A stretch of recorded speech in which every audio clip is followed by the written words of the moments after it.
So one question is, how far is it supportive of these ideas and these projects? I think maybe, Ramesh, I'll hand it over back to you again. You deal with the government much more.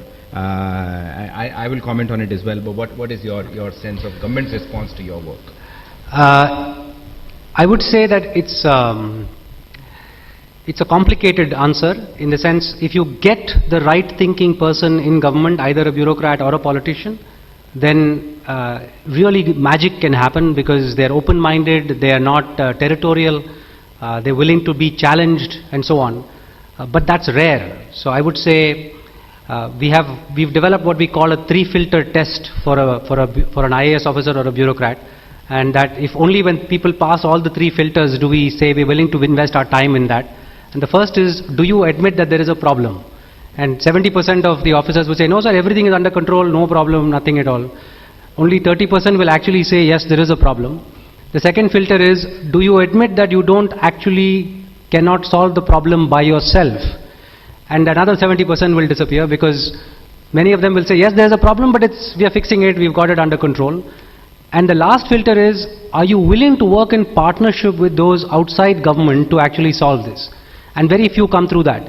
I think that part of it is a legacy of the history, that somehow we've thought of ourselves as 2 silos of people inside government and people outside government. Somehow we need to reach out and say, we have a shared destiny here, we care as much about India as you do, and it's only through the dint of effort that we can break those barriers. So it's complicated, and episodic successes, and that's the nature of the game. And the other point I think Ramesh made earlier, which I would echo as well, that when we say government, it doesn't mean that there is one monolithic entity there. There are actually wonderful people inside government who are very conscious of what the government needs to do, very conscious of where the government needs to move forward, and it's a matter of building the right bridges and working with them to make things happen. So there are 2 questions for you that I might put, and somewhat related to what I think you had said earlier. One is, you saw, what I do a little bit. You saw a wonderful example from what Ramesh did. One of the members of the audience has a question: how do we inspire more people to do something like this? So that was one question. Let me leave the other one also with you. You could address both of them at the same time. The overall theme of this conference is India future ready? The person asking the question is asking, do we know our history well enough? Are we inspired by that history well enough? And how do we change that when we think about the future, when we think about young people? Yeah, I feel the government cannot solve all our problems. Only citizens, when they become conscious of their responsibilities and their rights, and when they are empowered by their own self-motivation, they want to lead a dignified life, and they want to express themselves and explore their potentialities, then nobody can stop them. When the citizen become conscious of their rights and their responsibilities, no force on earth can stop them. So our problem is the citizens are not responsible. They think the government is going to solve all their problems. They don't pay taxes. They don't follow the traffic rules. They just dirty the streets. So as long as the citizens are not feeling responsibility for what is happening, India will continue to be in the same condition. Government cannot solve our problem. Government may create an environment where citizens can unleash their capabilities. So what is important is that citizens should take things into their hands, as like Ramesh is doing. Small groups in local areas, they have to organize themselves. So we need 1 million people who feel responsible and who take the leadership. Not one leader or 2 leaders. No avatara is going to come now. We are all waiting for the avataras. One Sri Krishna or one Sri Rama is coming and solve all our problems, and we will sit pretty and enjoy the fruits. Unless you plant the trees and protect the tree and make it flower and fruit, come the fruits. you will not be able to solve the problem. It is squarely our responsibility. So let's not blame the government. This blame game should end. What was the second question? So the other issue is how do we make sure that we learn from our history? Yeah, I was inspired by yeah. it. There is a saying that those who forget their history will have no future. We have forgotten our history. We are ashamed of our history. We don't know what the Vedas talk about, what our forefathers have done. We take pleasure in forgetting our past. That should end. Our problems can be solved only when we strike deep roots into ourselves. But let's not go to the other extreme, always thinking about the past and forgetting the future. Those who don't create their future, nobody will ask about their past. So to remembering our future means, remembering our past means creating our future. It is by creating our future, like a tree which want to touch the star must strike deeper roots. Otherwise you will be like bonsai trees. No roots, no shoots. So it is very important that we go into our past and reinterpret our past. That's what I requested you to go to Mahatma Gandhi. Because not that we agree with Mahatma Gandhi in all issues. We have strong disagreements with what some of the things Mahatma Gandhi said. But he represents India's soul. He speaks India's language. He uses Indian words like Satyagraha, Swadeshi, Swaraj, Sarvodaya. What is this idea called sustained inclusive development except Sarvodaya? Why don't we use that word? What is the idea called the serving the customer or stakeholders' interest? Harmonizing the stakeholders' interest. That is again Sarvodaya. Bring everybody together into the task. So we have beautiful terms in our words. Unless we use our words from our culture, we will not be able to inspire our people. If you use Western terms, you will never inspire. You don't touch their soul. So our managers must read Mahabharata, read Ramayana, read Manusmriti, read Chanakya's Arthashastra, read Panchadantras, and use terminologies from there. Then the Indians can be inspired. We can talk on equal terms. If we borrow Western terminologies, we are not sure what we are saying. It doesn't touch our soul. So let us go back. At the same time, don't get stuck in the past. Let us move into the future. Strike deep roots into the past so that you can grow larger branches and you can envelop the whole world. So these are the two things we have to do. Thank you very much, Swamiji, for these very inspiring words. Ramesh, turning to you, there is a set of questions, and I'm going to take the chairman's liberty of combining, all of them into one or two themes that I see here. One is, do you have a thought on this rural-urban issue? You're working in a lot of urban areas. What is your sense of the future of India, and what do you think is going to happen?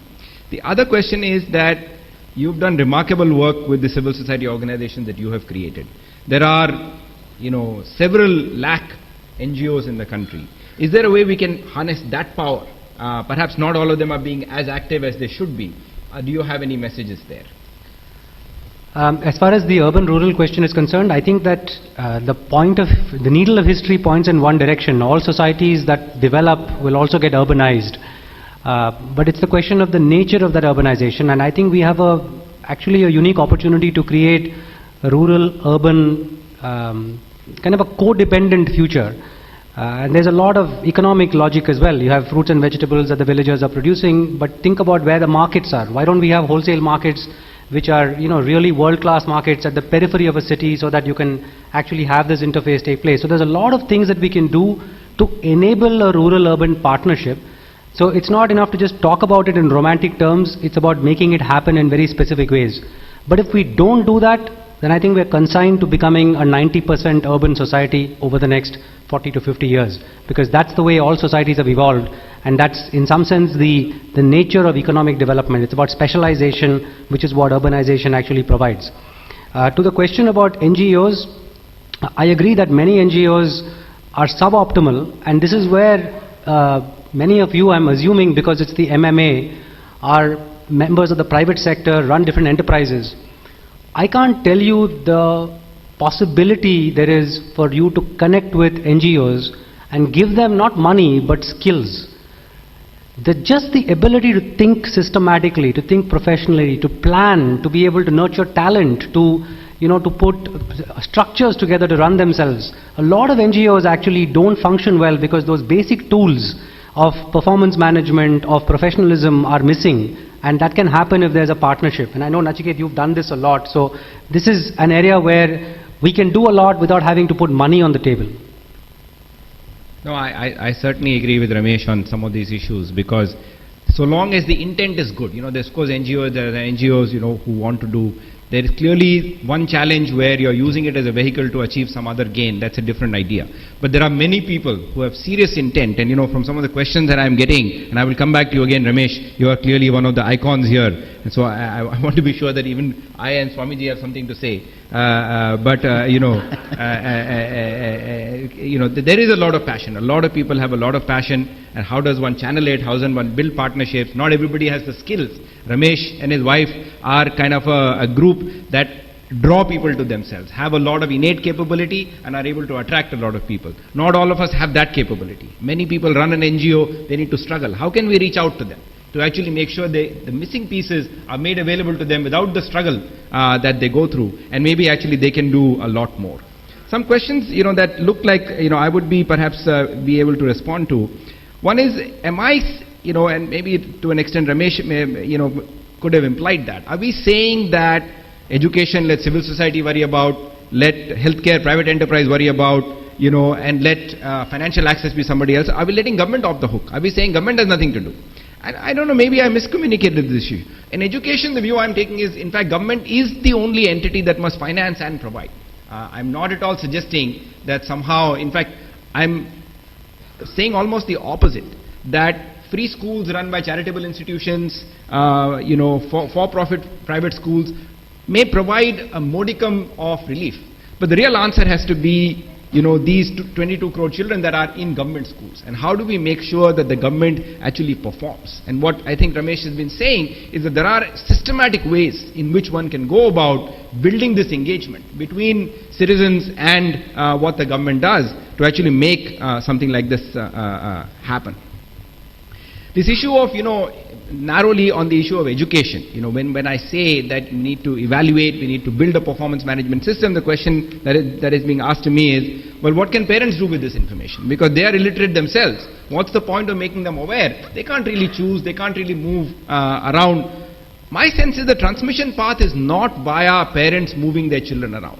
The transmission path is via making sure that the resources already deployed. The point I'm making is not that there is not enough money or the teacher is not there. They're all deployed.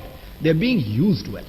If you go and see in the district of Bara, the quality of the mathematics teacher, he's a 95%er. This is not a person who failed 6th standard and showed up to teach. It's a very bright person. How do I make him? And it's not simply a matter of laziness. There are lots of issues in the bureaucracy, lots of issues in the way they are managed. That is a problem. Right? How do we make sure that the pressure is appropriately there? Today, that reality is not there. There is a sense, if you go to a parent and you say your child is failing, the modal response I get is, well, I never studied very far. How do you expect my child to be anything better than me? Right? They don't blame the teacher, they don't blame the school system. That's where the whole shift, in my view, actually needs to happen. Swamiji, one set of questions for you, which I want to turn to, is, is there a sense you have about the whole underlying value systems in the society that are getting impacted by, you refer to westernization, perhaps that's a shorthand phrase one could use maybe, or is there something going on, and what can we do about it? Because that seems like a kind of an environmental issue that we are all facing with. Do you have any guidance on that? Yeah, this is the kind of debate I was talking about. We need debates at different levels of the society. The panchayat level, district level, state level, and the national level. We will not be able to get one ideology dominating the country. It's difficult. The communist ideology, the Congress ideology, or the BJP ideology, or the Western ideologies. It is not just one ideology. West has a lot to contribute to India's response to its own challenges. We have to borrow a lot from the West. What is our idea of development? What kind of direction our development should take? Do we want 60 or 90% or 80% of our people live in the cities? Because development means urbanization. So that means in another 20 years, when India becomes a middle income country, 60% of the people will be living in the urban cities. Is that desirable? Is that where we want to go? Or can we keep our people in the villages and still become a middle income or developed country? How do we compromise the need for environmental protection and developmental pollution? Development means pollution. We have to pollute. And the West doesn't want India to pollute because they have already polluted and progressed. So no, I cannot tell Indians don't pollute and remain where you are. India want to be a big power. India want to become a developed country. To become a developed country means Indians must have a per capita income of $50,000. A $50,000, if all the Indians, 1.2 billion Indians, when their per capita income becomes $50,000, the planet will explode. We need 7 planets to give the same per capita income which America enjoys for Indians and Chinese together. If they grow to the same level, the planet cannot survive. So, where do we strike that? Where do we put the Lakshmana Rekha? Who will bite the bullet? Who will say environment is important? The planet is important. So these are the issues we have to discuss. There is no one answer for this. Maybe 20% of Indians may enjoy the American standard of living, and the rest of the Indians will have to be content with maybe $5,000 per year, and some kind of a hierarchy will have to be created. And India also interested in its survival, civilizational survival. India has been a country which has been an attract for the last 1,500 years. So how do we defend ourselves? If we live a Gandhian lifestyle from, let's say Gandhi says, don't go beyond where hands and legs can take you. Live locally, live frugally. Can we defend India that way? Shouldn't we have atom bombs and intercontinental ballistic missiles? Shouldn't we have a strong economy? Otherwise, how are we going to defend? So these are the issues we have to really discuss. Environmental issues, developmental issues, to develop a strong, militaristically strong nation. All these are very vital to our survival. And it requires discussion. And not only discussion, we have to be going into our own deeper values.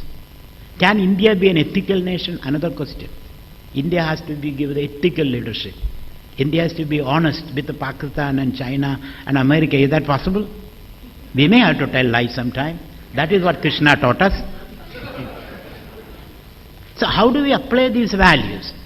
For example, Sanatana Dharma, Ahimsa, Satyam, Krodham, Tyagam, etc., which is the 4 pillars of Sanatana Dharma. But how do we apply it in the modern world?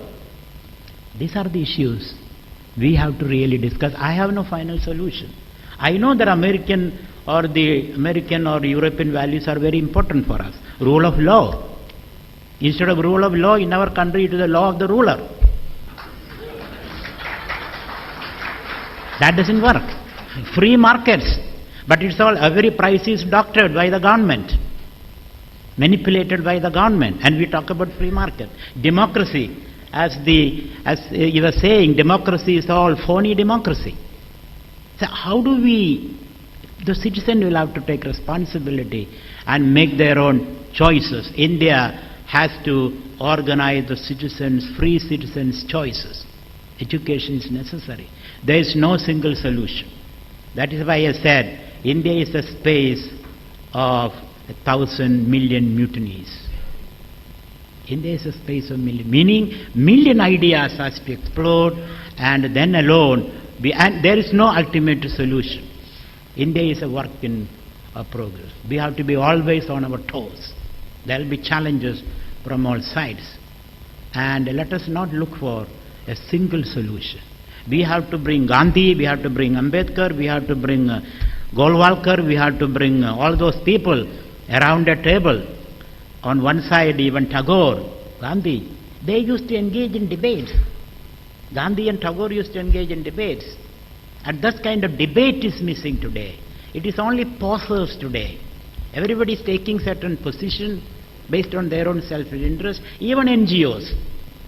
Let me tell you, only a few NGOs are truly, honestly working for the country. The rest are all, some or other, for their own survival interest.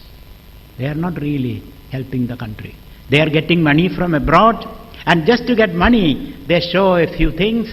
It is not really addressing the issues of the country. And when you look at the present state of affairs, it is in the 1990s I thought India is on the rise.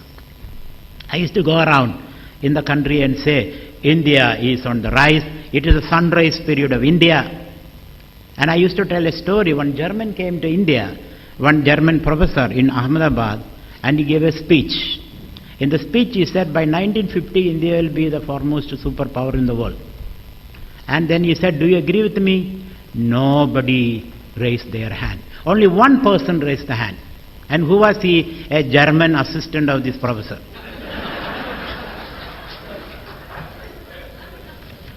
So therefore, it is time for us, all individuals take responsibility. My idea is that encourage dialogue, encourage conversation. Let there be many ideas, and let us see what will happen.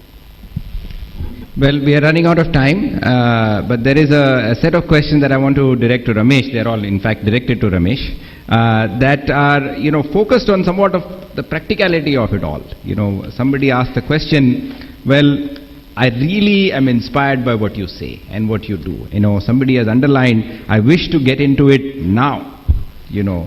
What do I do about the reality of day-to-day living? I have, a job, I have a family to worry about. How does one balance these two issues? Any words of advice from you? Unfortunately, no. I think they're all very, very personal decisions. The only thing I can say is, and I want to underscore the sentiment that this person has written, and we've seen this everywhere, and I think that's in a way what Swamiji is saying resonates for us, because we see a tremendous urge among people to want to give, to want to be part of something, to make something more of what they see. So how does that connect with the material world?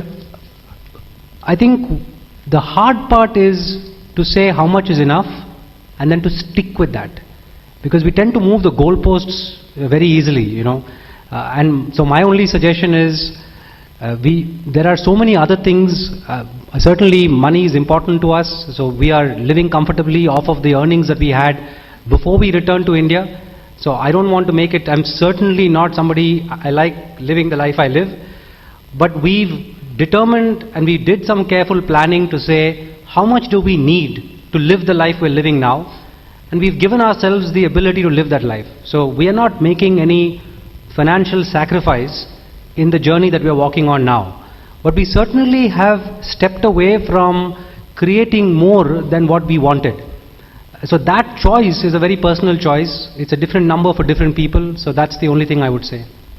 So let me add to this though in a slightly different note. The reality is that unlike working in the US, where poverty is a small problem, and one has to look for it in the streets, one has to look for it somewhere, and its poverty is there. It's not that it's not there, but it's a small problem, right? So in some ways one could ask this question in the US, what should I do? Should I pursue a commercial life? Should I pursue a developmental life? In India, poverty is everywhere, somewhere around 60-70%, and if you take the American, I didn't mention this, if you take the American poverty line, right, which is $10 a day, right, per capita, we are all poor. There will be very few people, in this room there will be several people, I'm sure, but generally there are very few people that will cross that line 99% of our population falls below that number. So in my view, you work for a bank, you work for a consumer goods company, you work for a power company, you're fighting poverty. You're not, it's not that only people that are working in the development space are fighting poverty. The issue is, how are you doing that work, right? There are multiple ways, and I worked 25 years in ICICI Bank, and I've seen many companies do really well, and many companies appear to do well, for a while, right? Now that's the key question you have to ask yourself in whatever it is that you do. The second issue in my mind, and this is a theme that I mentioned in my speech as well, is build the skill needed. Sometimes I meet young people, Ramesh I'm sure meets many more, but I meet them as well, right? And they tell me they want to jump off right now. They've just finished school sometimes they've just finished college, undergraduate, and they want to jump off. My advice and request to them is, stay the learning course. Your mind is fresh, young, able to learn, able to do stuff. India needs expertise. When I went to get my PhD in the US, I went to get a PhD in development economics. I realized that what India needed was more finance professionals. So I switched very quickly into getting a PhD in finance. Because I said we need technical skills in India. We need people who can come out and do stuff and build new environments. And unfortunately that needs skill, that needs training. It's a complex world.